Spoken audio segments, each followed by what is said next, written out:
ಚೆನ್ನಾಗೈತೆ. ಬಾಹುಬಲಿ ಆದಮೇಲೆ ಪ್ರಭಾಸ್ ಅವ್ರಿಗೆ ಇದು ಒಳ್ಳೆ ಮೂವಿ ಅನ್ಕೊಂತೀನಿ ನನ್ನ ಪ್ರಕಾರ. ಎಲ್ಲರೂ ಅಡಿಕ್ಟ್ ಆಗ್ತಾ ಹೋಗ್ತಾರೆ, ಅಡಿಕ್ಟ್ ಅನ್ನೋಕ್ಕಿಂತ ಅಡ್ಯಾಪ್ಟ್ ಆಗ್ತಾರೆ. Super super.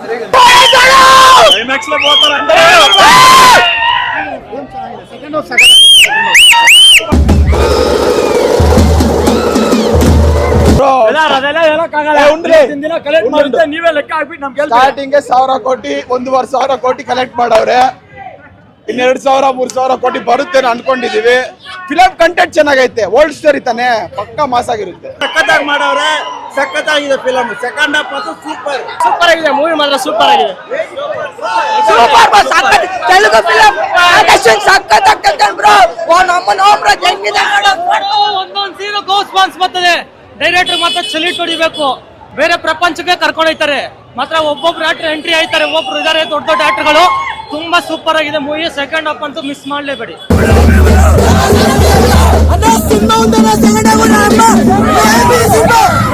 ಸೂಪರ್ ಆಗೈತೆ ಬ್ರೋ ಮೂವಿ.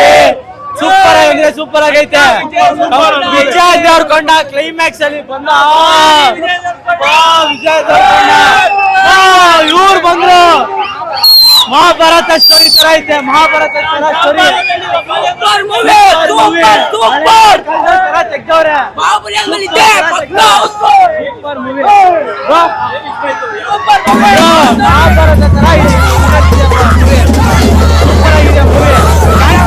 ಅಂದ್ರೆ ತಾಯಿ ತರ ತೋರಿಸಿದ್ದಾರೆ ಪಿಕ್ಚರ್ ಅಲ್ಲಿ.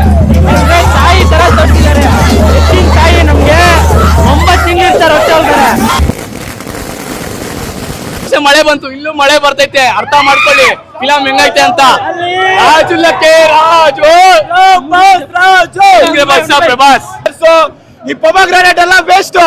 ಓನ್ಲಿ ತೆಲುಗಲ್ಲಿ ಬರ್ತಾರೆ ಪ್ರಭಾಸ್ ಅನ್ನ. ತೆಲುಗು ಇಂಡಸ್ಟ್ರಿ ಎಲ್ಲ ಕರ್ಕೊಂಡು ಹೋಗ್ತಾವ್ರೆ.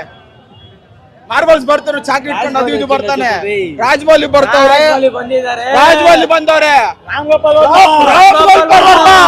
ರಾಮ್ ಗೋಪಾಲ್ ವರ್ಮ ಬಂದವ್ರೆ.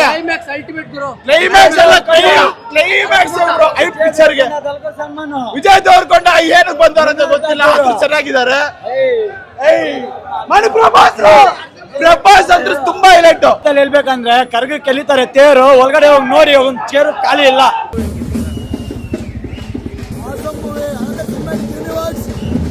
చూడాలి